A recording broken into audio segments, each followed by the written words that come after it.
We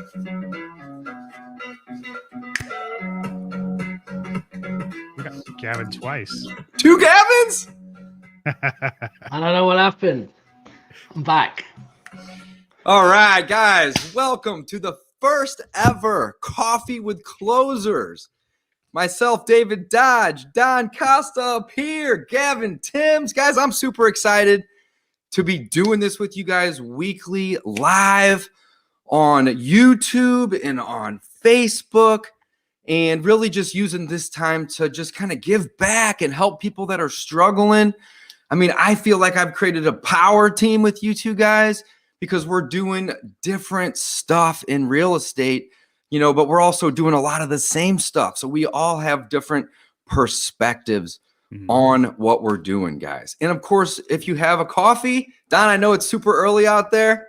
Good morning to you, my man. Yep, good morning.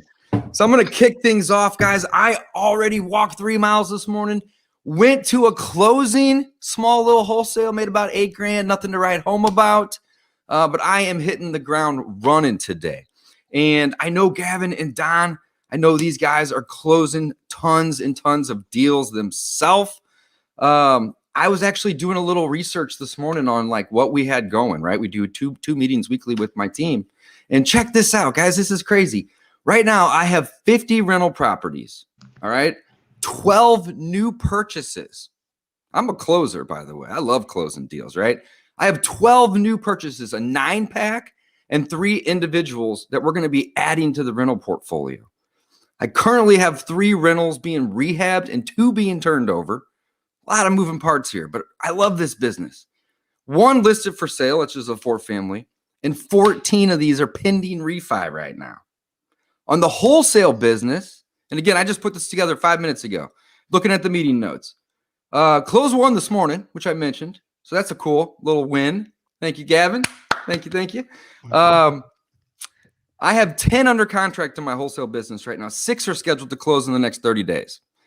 So we are closing deals, guys. This is fun.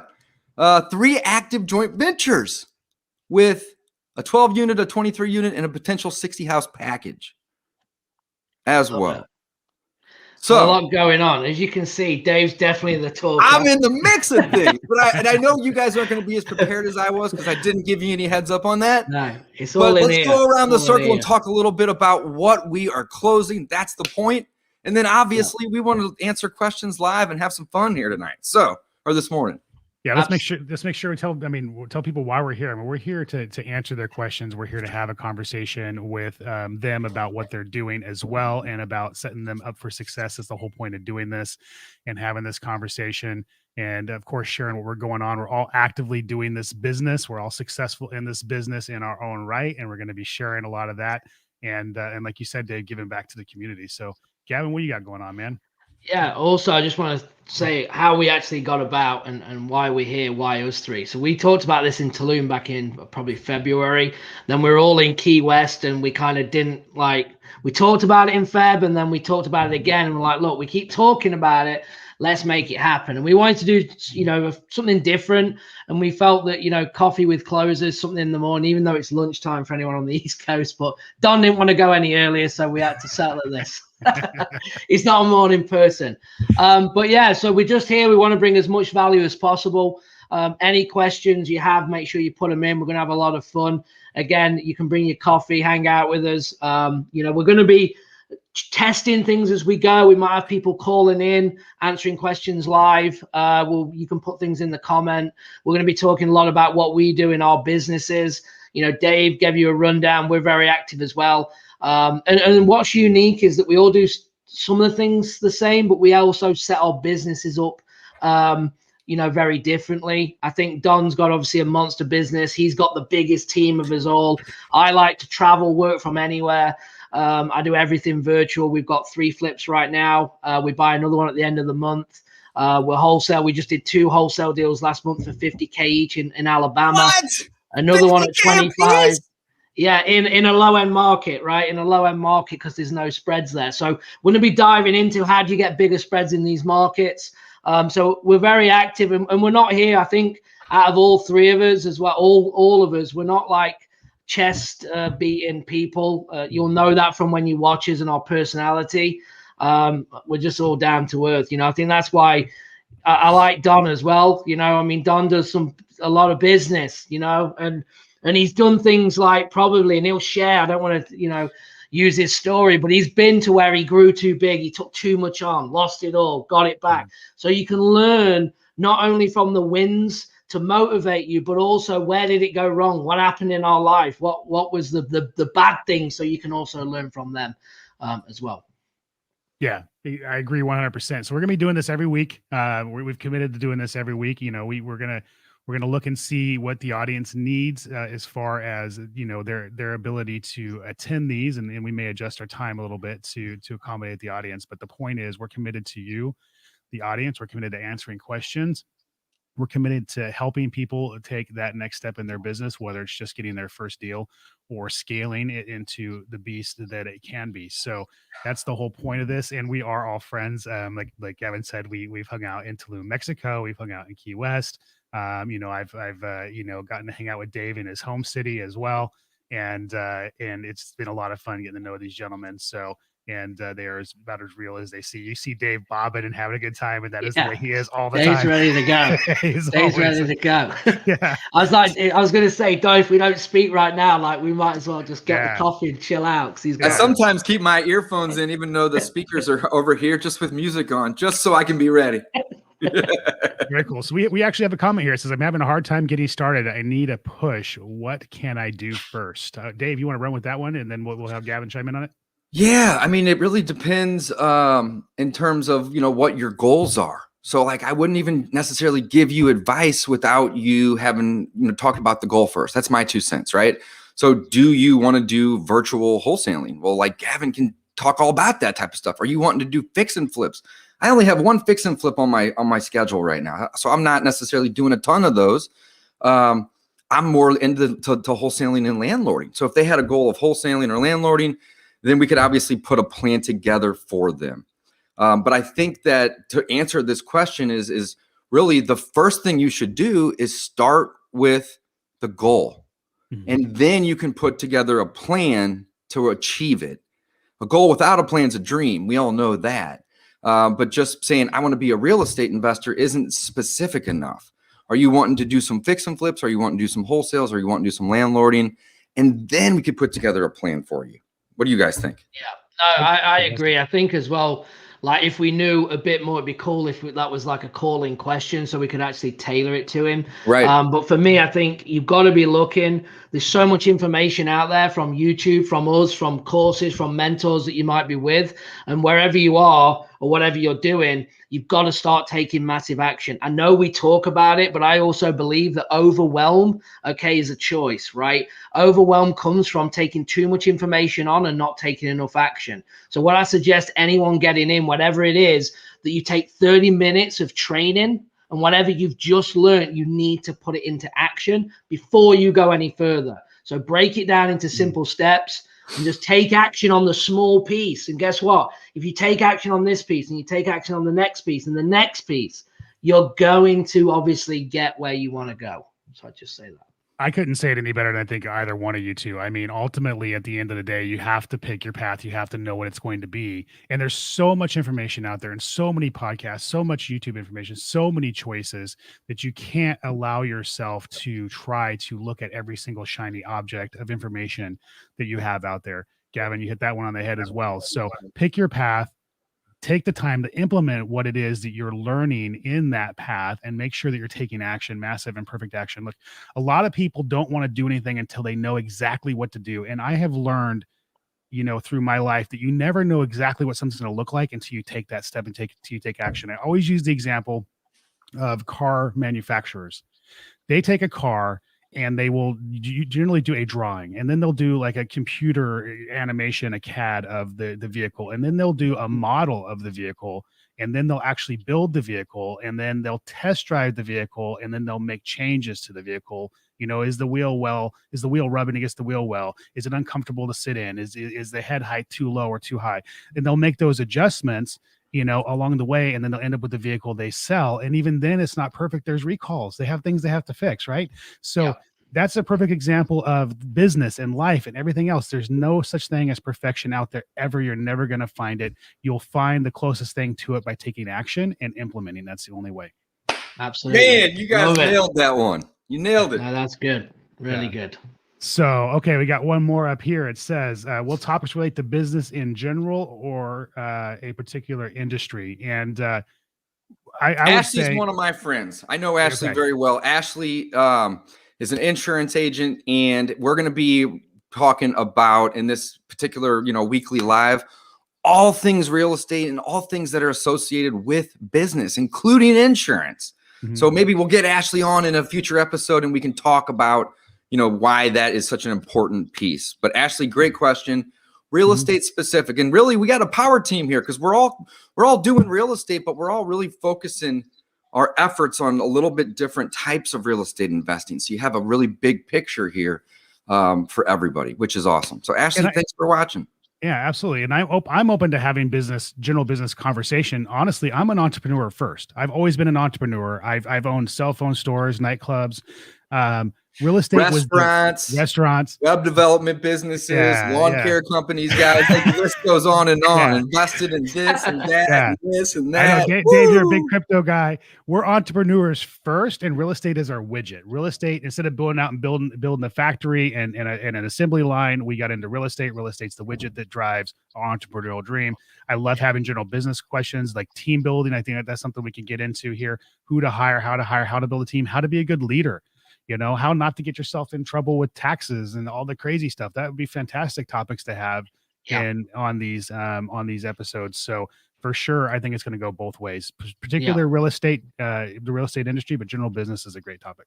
Yeah. And I think as well, like you need to bring the experts in, right? Like I have an accountant, right, to do his job in accounting and tell me how we need to structure things, right? You don't need to know everything. That's why we have certain professionals in them areas. But it's just how do you work with the right person? I've had a lot of accountants that know nothing about real estate. It's a disaster because they don't know the loopholes of deductions and things that you can do and get away with legally that's going to let you pay more taxes and have more write-offs the right way. So, bringing the right professionals into your business is key. So yeah, I think we'll be hitting that as well as we go. Fantastic. Sure. Right. I'm going to pop another one up here. So Mr. Singleton, he was the gentleman who asked, having a hard time getting started. I need a push. He says he really wants to do wholesale first and then build it up. So that's what I do. I do wholesale first and build it up. So really, if you are going to do that, take that approach, that's great. Wholesale is the focus. So check this out, guys. My business, Don, you had said this earlier about business, of course, but like my business, when it's specific to wholesaling, isn't a real estate investing business. Go figure. It's actually a marketing business. So Mr. Singleton, learn how to do marketing direct to motivated sellers. All right. And I'm curious to hear this statistic from Gavin and Don. Last year, my company bought about 100 houses, give or take, and we probably bought about 5 on the MLS. You guys know how many you bought and what percentage were MLS-ish? 0 of ours were MLS. 0 all year. Gavin, any MLS? Well, I bought a rental from a mother-in-law, but that was because of location and being lazy. But no, not in my real estate business. No, nothing off the MLS. Absolutely not. Point proven. Thanks, babe. Point proven is that you have to get really good at finding deals, right? Yeah. That's really the goal. So check this out. You probably hear a lot, right? And see a lot of ads of gurus, kind of like, some of the stuff that I'm even putting out, but it'll say, hey, you can flip houses with little to no money. And they're not wrong. We've done that 400 times over at my business, right? But the flipping of the house with little to no money is the easy part. The catch that people don't typically say is you can flip houses with little to no money as long as you're willing to invest time and money into generating the leads. Again, this is a marketing business, guys. Yeah. This is a marketing business.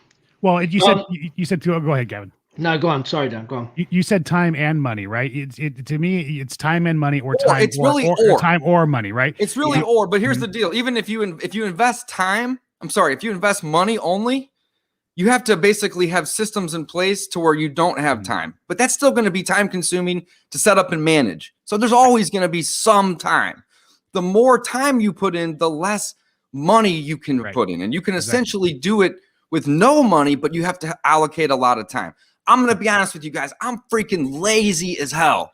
So incredibly lazy. I have 9 virtual assistants to do all of these things for me, right? So I still dedicate an hour or 2 a day into managing these people and looking at the leads that come in and setting up these systems and making sure they're running. But at this point, I would rather spend money on my marketing, AKA salaries and labor and systems, than time. But in the beginning, if you don't have any money, you can still do this. That's the coolest part. You just have to have a time allocation budget. 100%. Yeah. Absolutely. I just want to say as well, I mean, you've just really answered the question, but you know, when I got started, that's all I did was pound the phone, right? And I started partnering with other wholesalers at dead leads, and I just used to sit there for 10, 12 hours a day just making phone calls and making money, right? So I think you have to put that money in, right? You have to put that time in if you don't have the money. What I think sometimes when we go with this money down and you can do this, is the concept is exactly what it says, but you have to put the effort in. You can't be lazy, right, and then have no money. It doesn't make sense. You've got to bust it if you don't have the money. You've got to make the money, and you've got to reinvest wisely to set the systems up, so then you can scale. Don says, yeah, we are all lazy. And he's right, but we can be lazy because it's not warranting on us to do the work to make things happen. That's why. But don't be deluded and say we started that way, because we didn't. We were pounding that phone. We were pounding. I'm not a guy that goes to the houses, but I was working that phone. Dave was going door knocking and getting in front of sellers, right? And when we're all doing them things to make it happen. So I think back to that question of you want to do wholesaling first, you got to focus. I like to do reverse engineering on the wholesale side. I like to go and build a buyers list and then serve the buyers for what they need. It just makes sense. I think it's easier to convert in the sales cycle when you already know what people are looking for. So I definitely suggest that as well. And so I just wanted to throw that out. Yeah. Perfect. Okay. So Mr. Singleton says that he's part of your and Joe's class. So he's studying and training there. Hell yeah. Yeah. Awesome. You're in good hands, man. Keep it simple though. So, you know, I mean, really the main things is this is a marketing business. Change your mindset right away. Number 2, pick a marketing channel.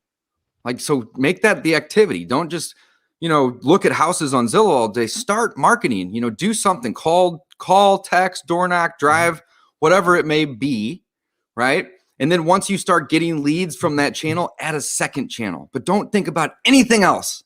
Start with the basics, guys. This is the marketing business. Yeah, absolutely. Yeah. So, and my initial marketing when I first started was networking. It was all effort because I had zero money. It was all, and I got my first deal off the MLS of a deal that fell out of contract because I had networked with an agent that needed somebody to close quickly. Back when I got started again in 2012, the second time. My first 3 deals were networking. It was a management company that had a client that didn't want to spend the money to fix up the places, and he just wanted to sell them. Yeah. And they referred me over to him, and I bought all 3, wholesaled them individually, but it was all 3. So networking, guys, free leads. You just got to put in the time. That's why I called the company REI Network. There you go. Yep. That's what it's all about. I love it. We got another question here from it's an identifying Facebook user, but what was the biggest mistake you made when you first started investing, and what did you learn from it? Okay, I can tell you that right there. Go ahead, Gavin. You're up. No, go on. You go. The biggest mistake I made was also the best mistake, right? It was like the best lesson, right? So I went to college and spent 80 grand on a formal education. The first house I bought for 20 grand, and I put 40 in it, and I rehabbed it, and it took me 7 months, and I did like 80% of the work. And really, I walked away from that with it worth about what I was into it for, because I rehabbed it, you know, nice in an area that's not so nice. But it was a great lesson, right?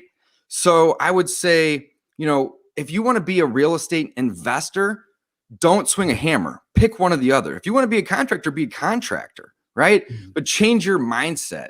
So going in there, that was a huge waste of time, but it was one of the best lessons because I know that I don't want to be messing with plumbing stacks or roofs or window installs or stains and fumes for paint and flooring and having to have all these tools that I have to track around, right? I'd rather build relationships with people that do those things and enjoy those things and really just kind of run the show, right? Move pieces around the board. So I think that was kind of one of my biggest mistakes, but again, also one of the biggest learning things. Like I know now what I don't want to do. Yeah, absolutely. And I think we've all got, I mean, I have a lot of them, right? I've never lost on a flip. I've never lost money. I think mine's more from an emotional standpoint. Is that one of the biggest mistakes I used to make is that just because I get a contract and I get a buyer, I think I'm done. I think I'm paid, right? And I think one of the biggest things is that the deal is never done until it's done, right? Until the money hits the bank and the final paperwork is signed. Just because he wants this and she wants that and put it together, I'm making $10,000. I'm done. And already I'm thinking I'm spending it. I'm making my next moves on marketing. I'm doing this. And then all of a sudden there's a lien and I'm like, what? This is not how it's supposed to go. What do you mean I'm not going to make 10 grand? And that's gone now. So that was the big thing for me is thinking that once, because it's in contract, that everything's just going to close and happen. So make sure you see your contracts through, okay, and make sure that you are not doing that. You're not spending the money, and hopefully, guys, you're not spending it on personal things. You should be reinvesting a good portion of it. But whatever you're doing, don't make them moves until you know the deal is actually done and it's hit your account. I'm going to give a little bit of different advice on that very first check. I agree with you 100% on everything you said. There's no such thing as a verbal. A signed contract doesn't mean anything until it's closed, and closing doesn't mean anything until the money's in the bank. But the one thing I will say is that very first check you get, I think 50% of it should be reinvested back in your business. I think 50% of it should be, you should reward yourself. You should celebrate the win, because there's something the mindset wise that says that I just got a bigger check in one chunk than I've ever gotten in my entire life. And I'm going to do something stupid with part of it, because that's going to drive you. I feel like you got to pay yourself. You got to pay yourself. You got to show yourself that I succeeded. And because the reason I say that out loud is because I failed to do that through my career. Even now, I fail to do that sometimes. There's things I do for myself all the time. I fly first class because I want to be comfortable, and I like hotels. No, I'm just saying. But I don't. I also drive a Chevy pickup, and it's paid for. I don't drive fancy cars. But the point is, I fail to reward myself. I think all of us do from time to time. And there's something mindset wise that helps when you do that. So, always reinvest in your business. Do it in percentages. This much goes back to marketing. This much goes back to my growth and building my team. This much goes to paying myself. This much goes to the government, and this much goes to celebration and fun, right? Yeah. And it's kind of the profit first scenario, which is a conversation we can get into probably another episode. But every check should have a percentage that goes somewhere for your success. Yeah. And I just want to say as well that your first deal, is the biggest deal of your life. Because mine was $1,500 and still the most important deal to date, because it was proof of concept, right? Mm-hmm. I could do it. I would have took 500. I probably would have made $20 or $10. The fact that I've just put something through, we're using paper and didn't own it and did all these things and assigned, and it actually worked, was just massive. Again, $1,500, and it was the biggest deal today because it was the one that was like, I can do it. This actually works.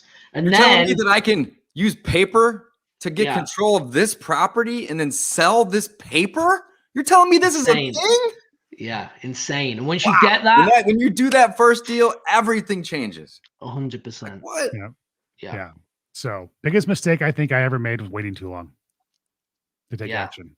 That would be. Yeah. So I got another one, guys. The first 10 years of my investing, I wasn't doing it right. I've been investing about 16 years, so I've only really been doing it right for the last 6. So what was I doing the first 10 years? I was buying houses on the MLS via an agent, paying full retail for them. Now, these were rentals. They weren't, I wasn't necessarily looking for deals, but I wasn't looking because I didn't even know. And literally 6 years ago, I was like, whoa, there's this thing out there called motivated sellers. And they have houses and they're like, we'll sell them to you at a big discount. What? Where do I find these people? And when I learned that, everything changed. I went from buying one house a year consistently for 10 years, which is pretty good. to buying 30 that next year, then 60, then 100. Because I learned that there's these motivated sellers out there and you can easily market to them, right? Yep. It's either you call or contact them or you put something out into the universe that gives them the ability to call and contact you. Love it. Okay, here's a good question for you guys. When you're doing a JV and your partner has the contract under their name with the seller, you're going to bring in the buyer. Is there something I would need to sign? Yeah, a joint venture agreement. Yeah. So you had mentioned it earlier, but you're probably just saying, oh, we're joint venture and like a partnership. It's verbal. But use a one-page joint venture agreement to set up an agreement with you and that partner. Also, in theory, you shouldn't really be marketing that person's property to your buyer without that agreement. We do it all the time. Let's be honest, especially if it's just one text or one call. I think as well, just to jump on that real quick, is that it comes down to networking again. How well do you know the person, right? Now, if I was going to do a JV with Don and or Dave, we're not going to start signing JV agreements. We're just going to get it done, right? Because the relationship's there. Right. So if you don't know this person, it gets to the closing table, though, we will, because they're going to need that in order to know where to distribute funds whenever we have a profit. Technically, yes and no, because what we do is that I just get paid off the hood. So that's 100% thing that needs to happen. So if I'm going to JV with Don can send in the contract under his name. But when it comes to then distribution of the funds, they tell title, hey, 50% is going here and 50% is going there. Yeah. So I never ever let, this is really important, never let your wholesaler, your partner, your friend or whatever collect all the funds, okay? One of the biggest things in this business is cash flow. I don't let them collect any of them. So I'm going to make it even easier. Well, let me just say this, cash flow problems, right? People have cash flow problems. So if I get 50 grand and I owe Don 25 grand and it comes to me and I go, well, hold on a minute, I got 50 grand here and I owe Don 25. But what if I can reinvest quick, do another deal, and then pay Don? Buy Bitcoin on Tuesday, and then by Wednesday morning, it's doubled. Exactly. So what you need to do is, it's not your money, so we get paid off the hood. So I never collect as the wholesaler or that person. Make sure you get paid off the hood. That's how we do all of our deals. So it's fantastic, and that's great. Gavin, you pointed out something that's very important. It doesn't matter. There's some really successful people in this business that are doing hundreds of deals a year that are bleeding and dying cash flow. Yeah. Yes. I mean, a lot of people, because they're not running a real business. So that's just a practical reality. What I would say, JV agreement with somebody you don't know is very important. If it's not written on paper, it might be written on water. That's a fact. If you don't have a JV agreement in place, make sure that you know who the title company is, and you are letting the title company know that you are bringing the buyer to the table and you're entitled to part of that. Put the title company on notice. They're a neutral third party. Title attorney, they're a neutral third party. If they're on notice that you may be owed money, they're not going to allow that deal to close until that's cleared up. So just steps you can take to protect yourself if you don't have something in writing. It's great advice, guys. That's awesome. 100%. So let me throw this one up here. So is there a form that is needed to have a potential buyer sign to protect myself? That'd be an assignment agreement. Yeah. Mm-hmm. So these are all forms that we can throw in as well. We're going to be doing. I'm making a note. Yeah. So we need a JV. So guys, what we're going to do is we're going to put some documents together that you can get free downloads to. We haven't got them yet because as we go, we're going to be like, oh, I got this. We can put that in. So we're going to do a JV agreement and assignment agreement. So watch here. This is your plug to watch here live. We'll let you know in the next week or two that link is live. You'll be able to go to a link. You'll be able to choose either all the documents are available or the ones you want to download and download those. And we'll have that all for you. And they'll evolve as we see the needs of the group. We're here to give back to the community. So, 100%. All right. And can I just say one thing real quick? And I don't no, absolutely not. This is possible, but can you, like, if you're watching us in the YouTube in Facebook, try and share this to as many people, invite as many people as you can to the group. Again, we want to reach as many people. We're not here to sell anything. All right. We're not going to be pitching you on things. Mm-hmm. We're not here to do that at all. So if you can just share, invite your friends to the group, get as many eyeballs as you can, we would appreciate it. Thank you. All right. So we have another one here. We have an agreement in place with the other partner or with the partner. I just need to know if I need to sign something between myself and the buyer. Yes. No. If you have a JV agreement, let me step back here just to understand what this question is. If you have a JV agreement in place and the other partner has the agreement with the seller, then that partner is assigning to your buyer. If you assign to your buyer, you don't technically have an agreement. You can't do that. So I want to make sure you don't sign anything with the buyer. You could probably, honestly, if I were you, it'd be a safe bet. I think we lost Gavin. No, it's just his camera. There it I is. know, I'm messing with him because we had that issue yesterday. So if I were you, what I would do is have the assignment agreement have 2 signatures on it, and the partner signs the assignment agreement, and then you sign the assignment agreement to the buyer. That would be a layer of protection. It doesn't really legally mean much, but it's, again, you can show intent if that person ever tries not to pay you.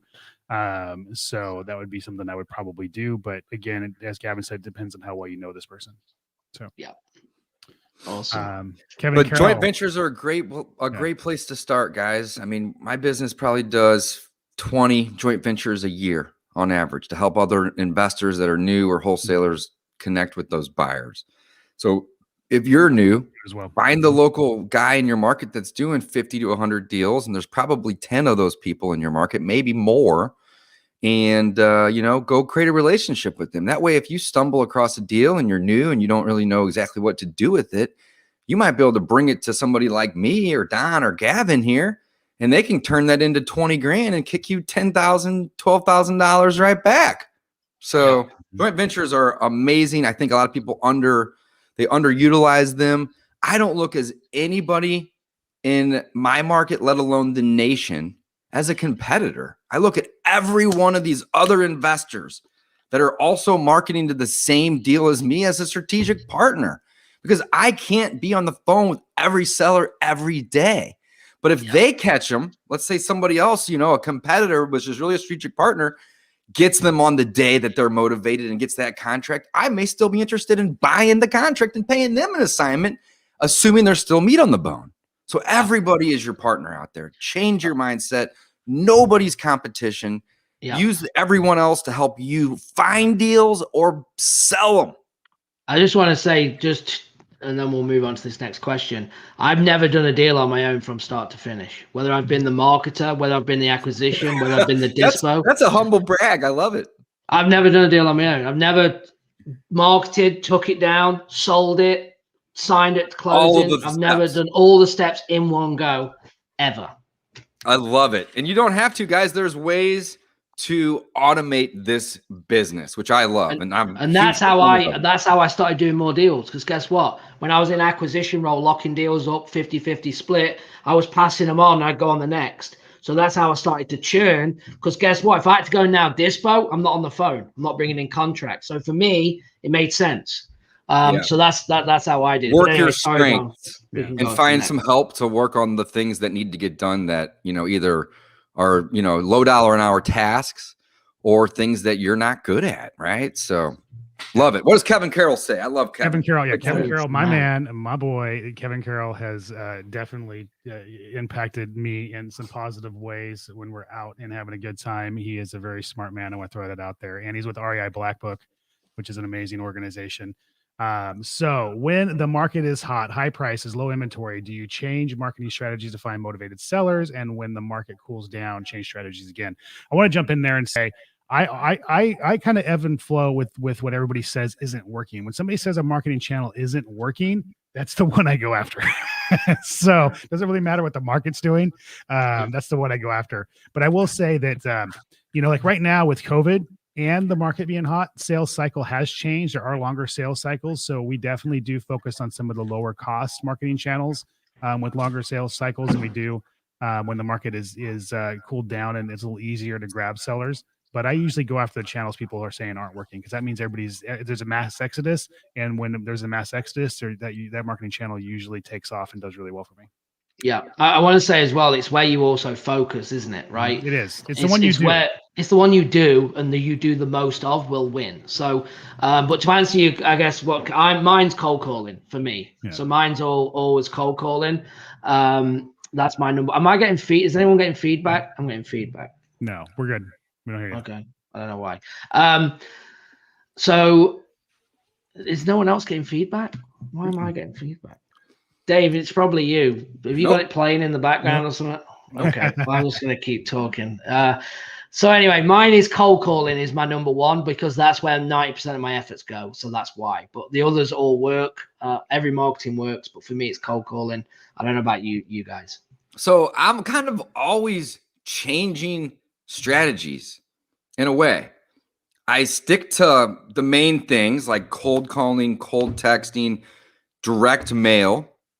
Also do some AdWords and various other activities like bandit signs, tons of driving for dollars, which turns into cold calls and cold text and direct mail.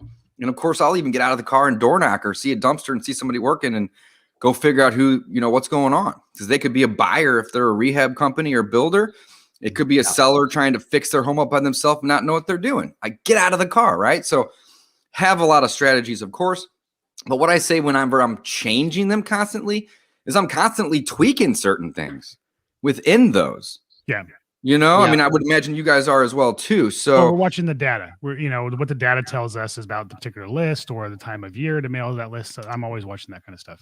Yeah. And I use cold calling to be consistent, right? And then I play with other channels. But I'm always reliant back on that one that I've just seems to be the best for me because I focus on it the most. Yeah, cold calling and cold texting is the most cost efficient and effective right now, I feel like, in terms of cost per lead to reach and get them on the phone or leave them a voicemail or send them a text message.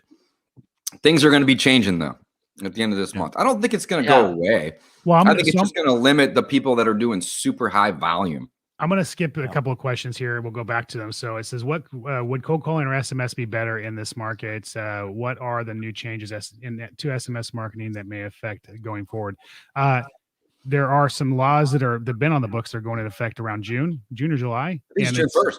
Yeah, it's going to change text message impact it significantly. Is it going to die? No, but it's going to change it significantly, and your liability is going to be huge.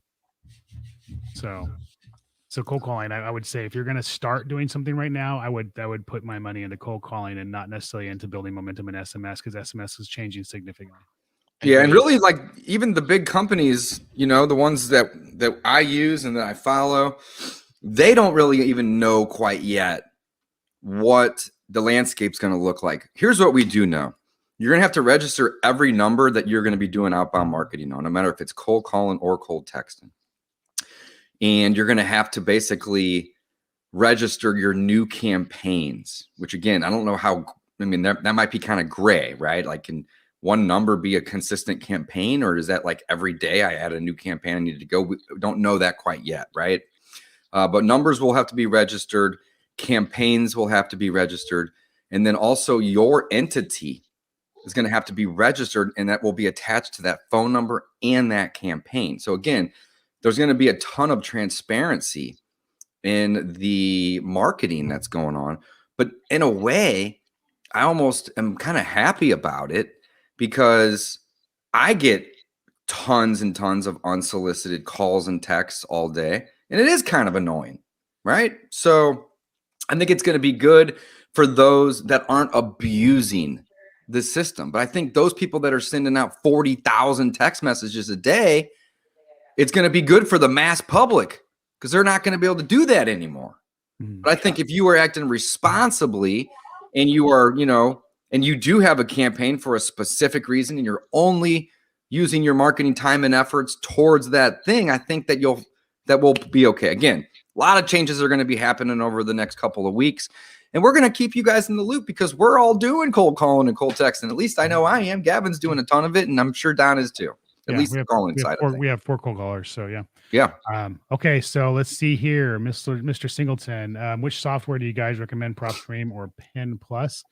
I'm familiar with PropStream. I'm not familiar with Pen Plus. A lot of times, to be honest with you, it's the same product, but I don't honestly know. Yeah, I've seen a couple white labels of it actually. Yeah, maybe that's what it is. That's a good point. I'm going to pull it up here real quick. So I've been using PropStream for several years, guys. It is amazing software for $100 a month. I'm going to be honest. Basically, whenever I have a new student that comes on that doesn't have local MLS access or access in the market they want to invest in, I tell them get this immediately because you have unlimited comps nationwide. So check that box. but also you can pull 10,000 leads a month out of there, included in the $100 that you pay. So you're basically penny a lead, and has a mobile app and driving for dollars built into it. So it's probably the best value out there for software. It's where I tell everybody, you know, basically you're kind of required if you're working with me to have this, because if you can't comp a property, you can't reverse engineer your offer. And if you don't have a solid offer to make, then you're spinning your wheels. Why even spend time and money on marketing, right? So you got to be able to comp properties. You got to be able to know what your ARVs are in order to know if you're going to be able to get a discount or a deal on it, right? So highly recommend PropStream. I don't know anything about Pin Plus, but I can tell you PropStream's proven. It's used by tens of thousands of people. You know, I personally, nothing negative about Pin Plus, but I wouldn't even waste my time. Go with what people are using, what works, and what's basically proven, right? It helps me close deals every day. I'm out using the app comping properties every time I'm looking at one. Every time. Yeah. I want to say as well, just real quick though, you have to be careful with technology because it's easy to hide behind it and get kind of like busy doing nothing, right? So don't do like, oh, well, I spent 7 hours on PropStream learning it. All you're doing is you're not taking any action, you're not getting anywhere. So make sure there's all this noise and software. And if you're new, like Mr. Singleton was saying, like, you just got to be careful. Don't hide behind your software. Don't get all in the weeds. Just get sellers, get on the phone and start making some offers. That's what you need to do. Yeah. I can trace back several $100,000 worth of profits to PropStream. So I know, right? All right. So Divine. Great question though. Yeah, it was. Hey, hero buddies. So we have a friend from Key West here. Which Divine Diva, hey girl. Yeah. So which methods is best to reach motivated sellers? Cold calling, knocking on doors, direct mail, SMS, or RVM? All of them. All of them work. The first thing I'll say is the one you do is going to be the most successful marketing channel.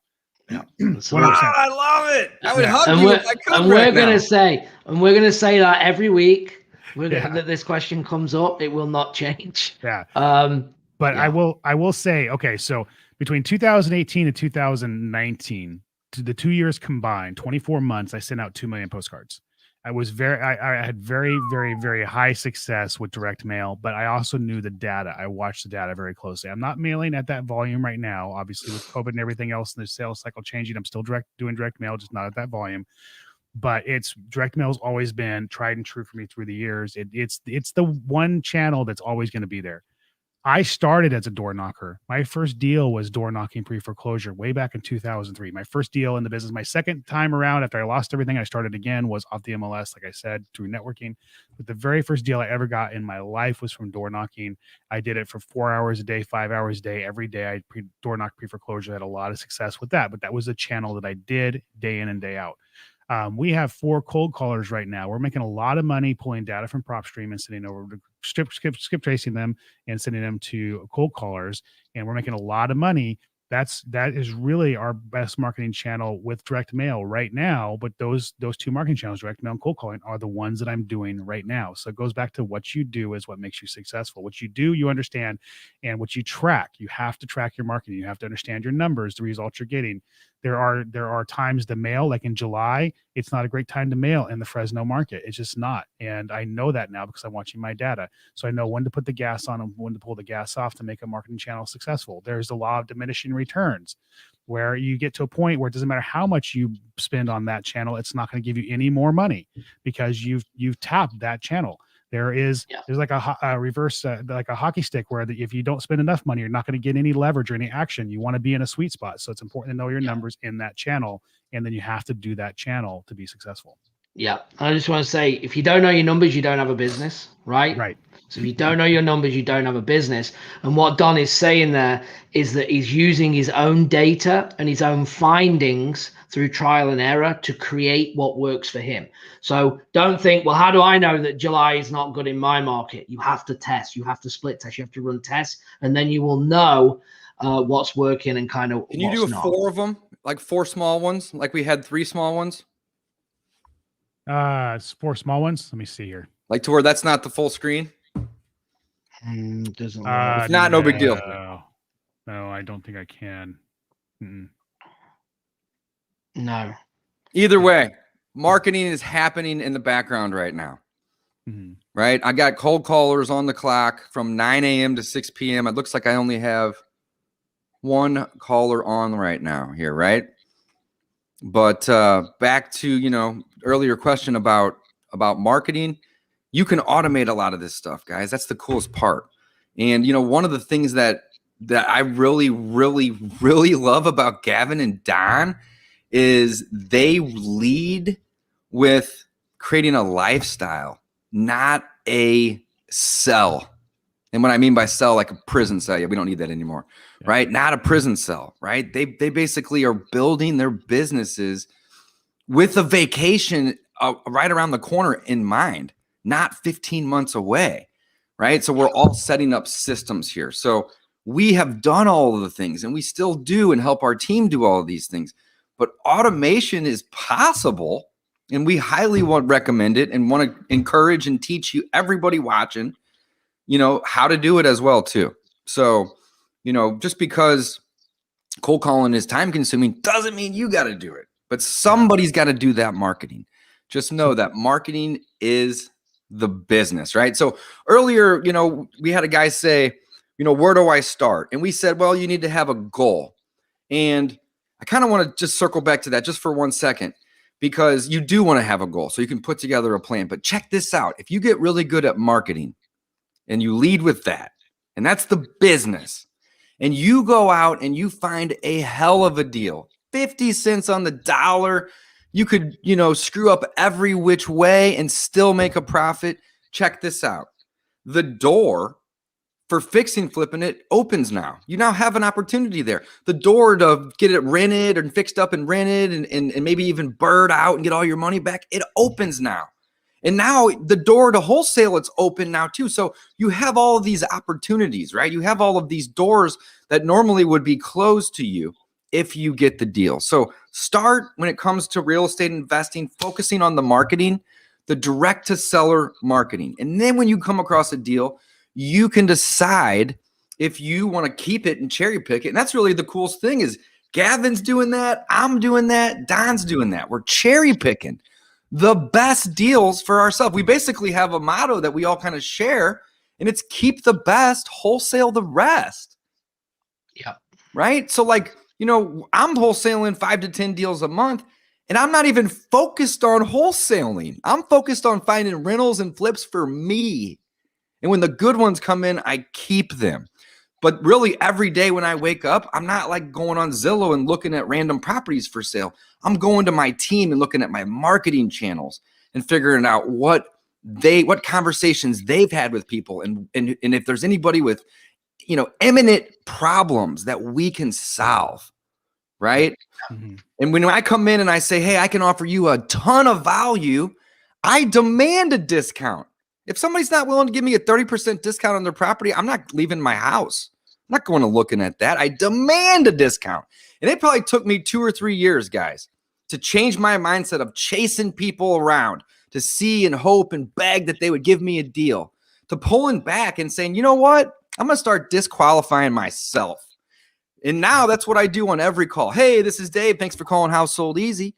I'm an investor. I don't pay retail, but I'd love to buy your house and I'll pay cash. That's the pitch. I lead with it. And then people that say, oh, well, you don't pay retail. Well, I'm looking to get, 150 and the estimate's 155. It's like, I'm not your buyer. Go call an agent. Right. Mm-hmm.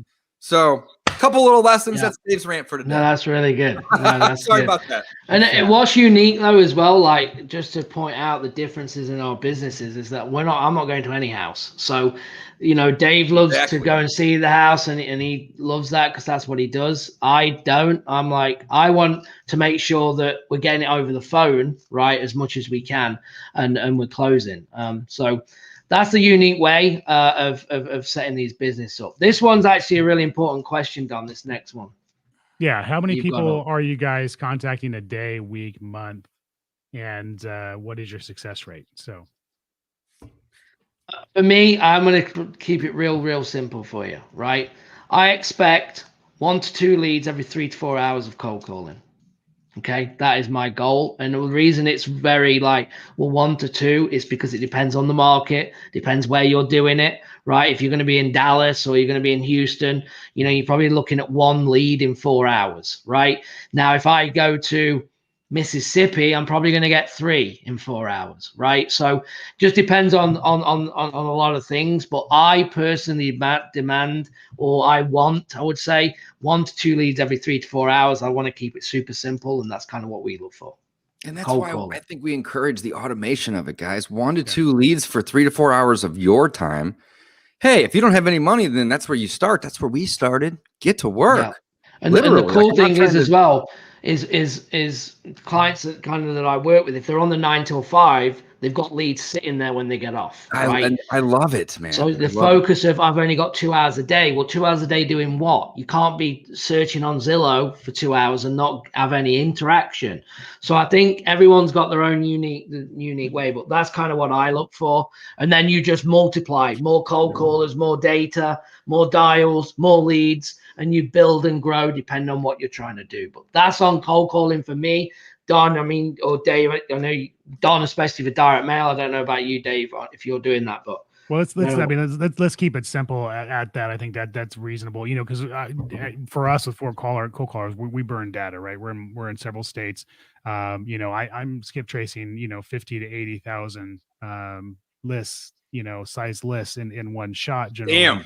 And so you know, and we're sending off to multiple cold callers and you know, but we're expecting, you know, I think that's a reasonable expectation. 3 hours of cold calling should be 1 to 2 leads. I think that's a great way for somebody to start and to keep it kind of simple.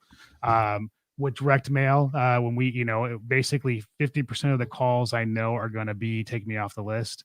And then, you know, 50% of the calls are going to be somewhat of a possible lead.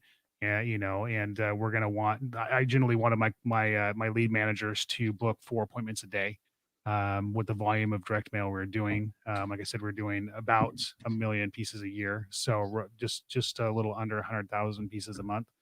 And I wanted 4 appointments a day. I had 5 lead managers, so I wanted 20 appointments a day. But that was nice. Yeah. Wow. It's and it's cool. Every time you tell me about your business, I'm impressed. My business is not that size right now, but to be very clear. We're but virtual. I mean, here's the deal. It's I'm not even like relating that to doing deals or profits per se, right, even though that's the goal. Mm-hmm. I'm relating that to like, holy cow, you're taking 3 times more action than me, and it's inspiring me to like find us a way to like, you know, start doing more mail. Well, like, I'm jealous, but in a good way. Like, holy cow, if you can do it, there's no reason I can do it. And guys, if I can do it, the thing is though, you want to do it.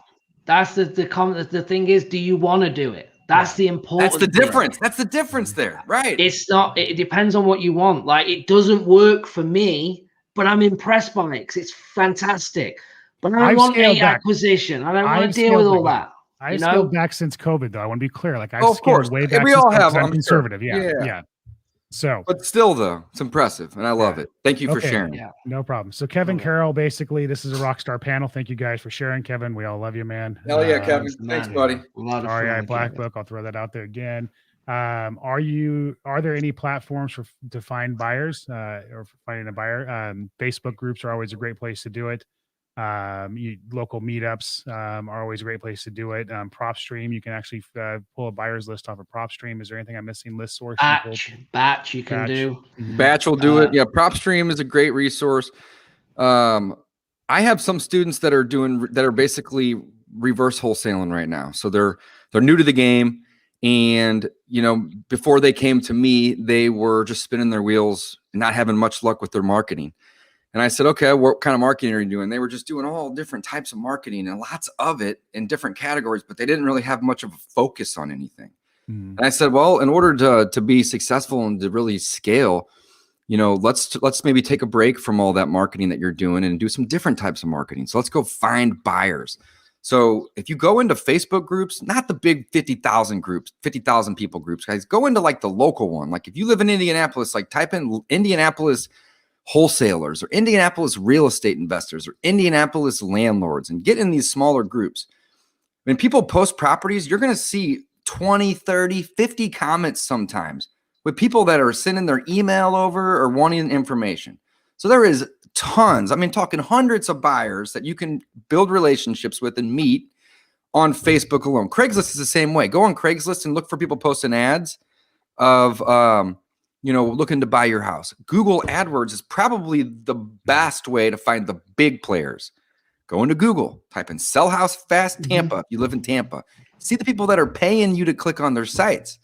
Yeah. Meet them, joint venture with them, find what they're looking for. Then if you're new and you don't have a ton of time or a ton of money to blanket an entire market with 100,000 pieces of mail, and you maybe only have 6 or 8 hours a week to cold call, now you know what zip codes to call. Now you know that your buyers want 3 families or 2-story singles in this neighborhood. And you're not just spinning your tires. So lots of ways to approach it. Go ahead, Dan. I was going to say realtors, obviously. I don't know realtors, if you just said right. That. Realtors absolutely. Are good because one realtor might have 10 cash buyers. Looking at rentals on Zillow, you can call rentals. If they've got one up for rent, they might want to buy another one. Also, as well, guys, I don't know if I told you this, but we talked to Batch. They've got a promo on for 5,000 free leads right now. Yeah. I talked with them that they gave a link for. I'll just put it in. I'll just put it up. If you want to pull a buyer's list, you can get 5,000 records. If you want to go to batchleads.io/closers. So I appreciate Batch for doing that for us. Yeah, you can pull seller lists and also cash buyers from there if you want to skip trace them and reach out that way. So I just wanted to throw that out. Batchleads.io/closers. Yep. I've been using them for about a year and a half. And I love it, man. I like the skip tracing over there. Really, that's kind of my favorite feature. We use it for direct. We use it for SMS. They just added direct mail. We use it for list stacking and pulling leads, kind of making the pivot from PropStream over to there. But I'm using both, of course. But the coolest feature about Batch Leads is you don't ever pay to skip trace the same lead twice, guys. So think of my screen as your market, and you do like a big area over here for vacants, right? I'm going to go even bigger. Like you kind of do like 60%, right? And then that's because that's all you can afford, right? Let's be real. And then 2 weeks later, you want to do this side of it, right? But you have this overlap in the middle here, right? Well, you can pull those leads and dump them into the skip trace and not have to worry about pulling those leads out. Basically, if it already has that name and that address and that data in there, it just pulls it off the list. You don't pay for it twice. And I think that this is like literally one of the most underrated features out there. I haven't seen other platforms that are doing the match savings. And if you're new, it's not going to be as valuable as if you are, growing your business, because like literally last month, I saved $1,200 on dumping leads into skip trace that I already owned. So the more and more you use it, the more this is going to start snowballing because you're going to have more and more data of your own. Love it. Yeah. Absolutely. So there's we have questions coming in. We were talking about just doing today for an hour. But I think if you gentlemen want to stay on longer, I have to catch a flight. I'm going to be going to Nashville today. I have to catch a flight. So I'm going to hop off here in about 2 minutes. Of course, Gavin, I got 10 or 15 minutes, man. I'm not in the let's do an extra Gavin, you 10. got control of the panel. So I'm going to. Yeah, I don't have control, so Gavin's going to have to drive. Yeah, let's take a couple more, guys. I'm having fun. This is great. I'm going to skip a couple questions. I want to answer this one question personally here off of YouTube. It says, concerning old leads, how far back in time should you go? 3 months, 6 months, 12 months? We have bought deals that have been in our database for over 2 years. We've bought deals that have been in ours for over 4.5. Yeah. So exactly. So you should always be following up. Following up is our number one marketing channel, period. It's free and it's available. And it's the one that makes us the most money. And part of the reason why we're buying so many follow-up deals right now in COVID from old leads in our database is because the comps have changed. Markets are doing this right now. The prices are going up and the seller hasn't budged. They wanted 160 and they're not changing it. They still want 160, but guess what? The comp has went up 40 grand. I can pay 160 now. And that's huge for our business this last year. We made so much money because of that. And if we hadn't been following up with old leads, that wouldn't have been the case for us. So you always follow up. I want to hammer that. That's my mic drop for the day before I move on. So I love it. Don, thank you so much. Safe travels, my friend. Yeah, enjoy. Appreciate it. Thanks, Dom. Have a good one. All right, guys. So you have a wonderful day. I'm going to leave here and you all continue. And I can't wait to do this again next week. All right. Now we can talk about you. All right. Thanks. I love it. No, that was awesome. For me, 9% of my deals come from follow-up. All right. So I want to throw that out. Again, we're not just one call and locking these things up. On average, probably 3 to 4 months. In some markets, 5 to 6 on Mine's average. 4 to 6 months on average. Yeah. From the time that the lead comes in, right? Which could mean it could mean that's our initial outbound call or text or mail to them, right? Yeah. Really not even, because if we send a postcard, it's when they call us. So it's basically whenever we talk with them on the phone, call it that, right? To the time that we're able to purchase the home, on average, it's 4 to 6 months. And here's something that I would think, Gavin, it would happen over time, is that as time goes on, the average is actually going to get longer. And the reason is, I mean, this is pretty basic, but the reason is because every time there's an opportunity for us to add a lead into the system, we do. And then from there, we follow up with that lead until they sell that house to somebody else, or they tell us to leave them alone and to stop calling. We'll obviously respect the hell out of people that way. We don't want to spam or, overstep our boundaries, but we will continue to keep following up via call and text and email or whatever it may be until we're able to buy it, or until they sell to somebody else, or until they tell us to stop. So if they haven't sold it to me or to somebody else, and 2 or 3 or 4 years goes by, you better bet your butt that they're going to be getting a call from us at least once a month or at least once a quarter. In some cases, we'll call a landlord and he'll say, I just leased it, call me in a year. And then guess what? We're going to call them in 6 or 7 months. But the follow-up is everything. I mean, literally the money is in the follow-up. So much so that if I do if I have a decent month or a good month, however you want to look at it, and we do 10 wholesale deals, typically only 1, if not 2 of those that come in that close that month were leads that came in that month. Yeah. Typically 9 of them. Typically 9 of them have come in 2, 3, 4, 7, 10 months earlier. And I'll go one better, that money's in the follow-up, but profit is in the follow-up, right? Profit is in the follow-up because you've already spent the money on the marketing. This is important.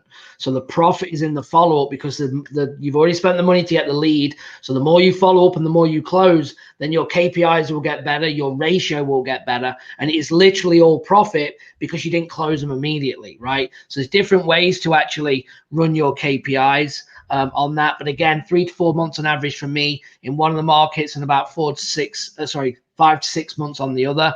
And you should be following up because it's probably going to come. How do you follow up? Text, calls, automation if you're using CRMs. But again, automation should be only built for cold follow-up. Anything warm, hot, it needs to be the personal. Man, I'm really happy you mentioned that, because I recently took all of my leads out of my system and put them into a new system that had, more automated follow-up, easier, right? So I'm still using both systems. I don't recommend you guys do this. This is kind of level 10, but I wanted basically 6,000 leads to basically start getting automated follow-up. And what I found is the automated follow-up is awesome for the cold lead follow-up, but for the warm lead follow-up, it doesn't make sense to send somebody an email or a text message if you can just call them and they're willing to answer your call and you can have a conversation with them. So basically, Gavin, I cannot disagree, or I should say I cannot agree more with you on what you just said. Right? There's only you can automate it to a certain extent, and even if it's and that may even mean bringing in a human to do that. But exactly, the word automation is kind of like cloudy, isn't it? Automation of the system should be cold to engage back onto the phone, back onto you, back onto the warm, the acquisition. That's such a good point. And I think a lot of people, and if you're new, that's not going to be as important. I mean, follow up is very important, of course.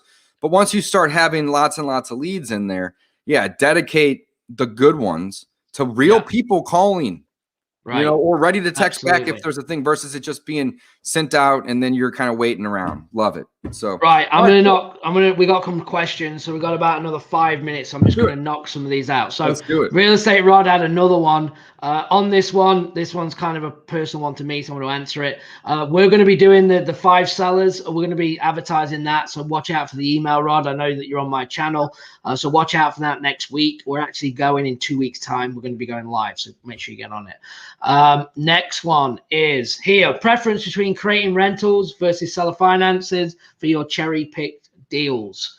Do you want to go first? So what are you mainly doing, I guess, is the Yeah, answer. so I am actually doing mostly rentals right now, but I am in the process of doing 2 seller finance deals because I want to expand my horizons. Being a landlord is great, but you're also dealing with tenants and toilets. When you seller finance and you carry the note or wrap around your existing note, you are able to eliminate all that. So just another approach to I'm assuming you're talking about on the disposition side, but maybe you're talking about. Well, no, I think the question is I think so your preference, you get this under contract. What are you doing? Are you taking more rentals? Are you doing more seller finance? Are you doing more flip? So right now it's like we got about 50 rentals. I got 2 deals that are being rehabbed that we're going to sell with seller finance. So I'm kind of moving into that space. To be honest with you guys, I'm going to be new to it, but I'm going to update you as we learn every week. We're talking about that. And for us, we have some friends like Mitch Steven, for example. Freaking love this guy. And he's doing all that. He doesn't even mess with anything else. He buys it and he sells it to people, and he's the bank. And there's tons of money to be made in both arenas, guys. There's pros and cons to both too. So educate yourself on that. Yeah, for me, we do more wholesale and flips. But I've also just got someone else, a partner of mine, Dustin, that's come on. So we're going to be doing a lot more creative finance, sub-twos, lease options, and seller finance as well. So I'm excited to see how we can kind of get that ratio more of a 50-50 split. Okay. Love it. Real quick, next question. How many hours per day for cold calls? No, sorry. What hours of the day are best for cold calling? And does it change for SMS? I know what I do, but what about you, Dave? When are you? I'm curious to hear what you do. Okay, so for me, I'll give you. I do all day. Me too. Through someone, but that's not going to answer if you're brand new.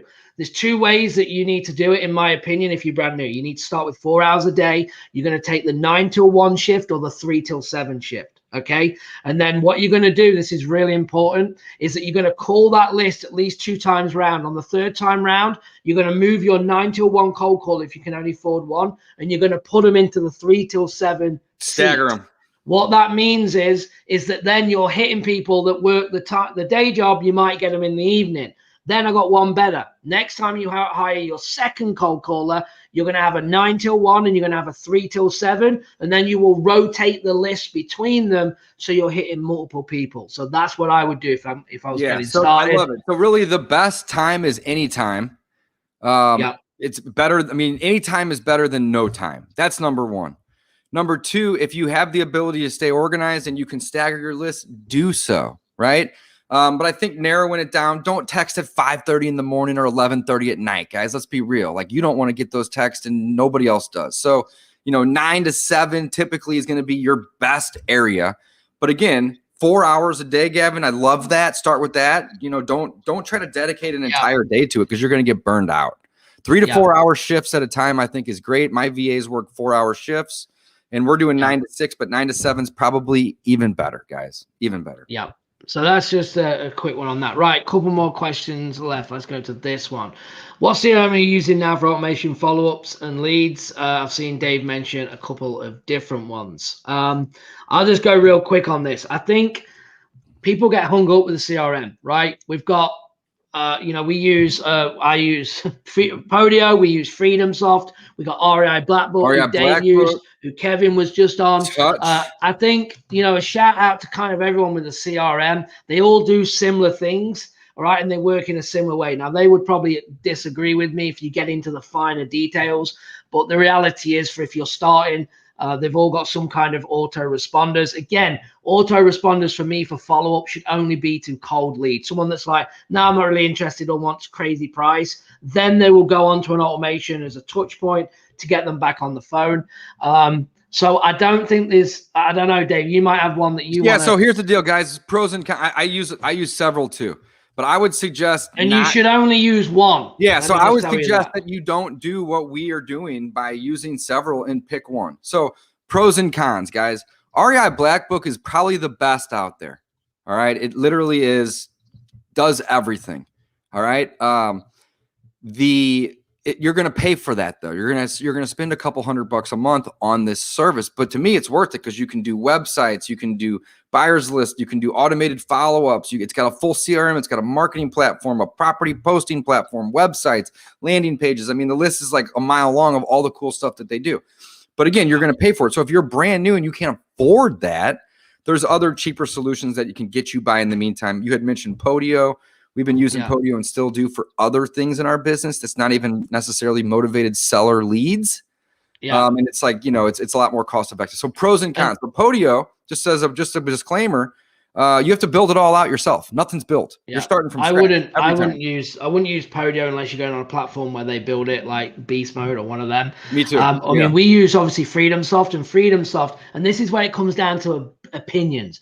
Dave's just said REI Blackbook's the best in the market. I think FreedomSoft. I don't know REI Blackbook though, so it's down to an opinion. And this is what you got to understand out there, guys, is that you only need one. The reason I have FreedomSoft and I use Podio and I'm looking at other ones is because obviously from a coaching level, I want to make sure that if I have a client using it, that I can have some like interest in it and help. Yeah, and some are better for wholesaling versus landlording. Like think about landlording. Like you need to be able to manage leases and you need to be able to manage expenses and accounting. So like, there's definitely different things for different people.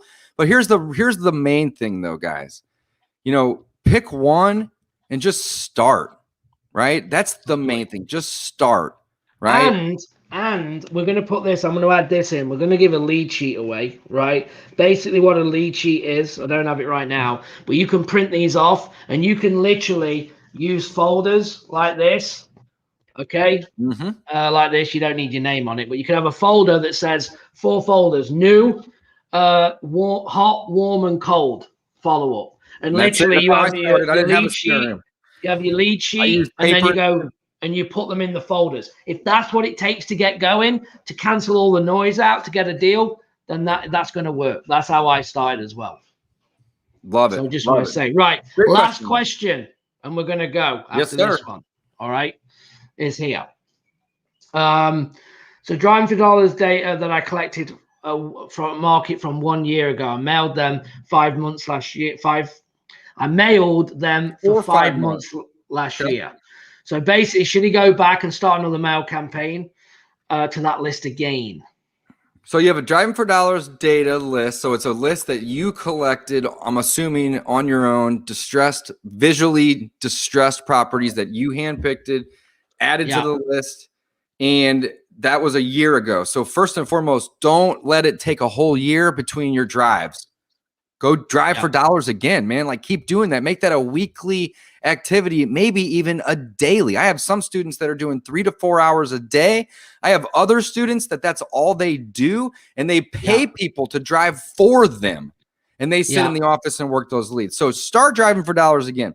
When it comes to mailing, I'd say 4 to 6 times is typically a good amount. You've already hit them 5 times.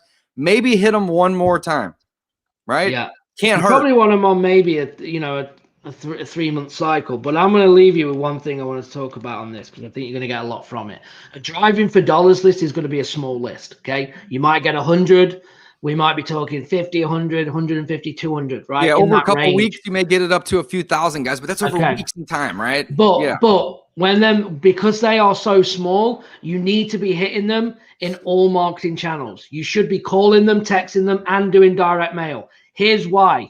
What you'll learn about marketing as you get into it is that there's different ways that you I don't know what the right word is, but you take on marketing, right? For instance, if you send me a postcard, I am not going to call you. If you send me a text, I am not going to respond to you. But if you call me, I'm answering. That's just me personally. So the way that people will work, they will not respond to texts or calls, but they'll call a direct mail. So my point is that you could take 10 leads and test this, and you could call and text and direct mail to all 10, and you will get different leads and maybe one person that did a couple of options. Right. That's how marketing works. So a small list, because you can afford it, because we're talking a little amount, you should be doing all 3 ways for a Driving for Dollars list, in my opinion. So I wanted to finish off with that. And Dave, No, man, I I'm love gonna let it. you Dude. wrap us up. I'm gonna let you wrap us up. No, that's awesome, guys. Well, hey, thanks for joining us today. This is literally episode 1, Coffee with Closers live. We love helping people, answering questions, talking real estate. We have different backgrounds and different expertise, me, Gavin, and Don. So we have a really, really good panel. And of course, who doesn't like coffee? This has been a lot of fun, guys. Thank you for watching. Every Wednesday morning, depending on where you live, 9 a.m. on the Pacific Coast, noon on the East Coast, 11 Central here where I'm at. We'll be back next week. Thanks for watching. Signing off, guys. Awesome. Thanks, guys. Bye-bye. I like it. Thanks, guys. Cheers, Dave. Bye.